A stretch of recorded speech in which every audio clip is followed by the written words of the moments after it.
This literature kit on The Color Purple by Alice Walker provides an easy-to-follow format that helps guide students to comprehend what they've read. 55 pages chocked full of a variety of scaffolding strategies incorporated in our Before You Read worksheets for each chapter section, along with vocabulary prompts to prepare your students for the reading, with rubrics, teacher guide, and author biography. Students begin by establishing how the format of the novel will affect the tone of the story.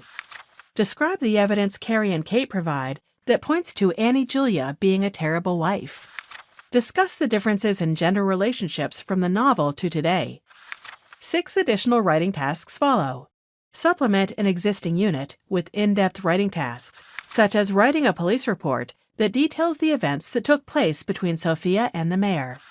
A word search puzzle and comprehension quiz ends the unit. The easy marking answer key works by lining up perfectly with the matching question pages. 3 color posters, which are graphic organizers, completes the resource. Complete a chart highlighting how religion has directly affected the outcomes of important events in the novel. Visit our website to see more novel study guides just like it.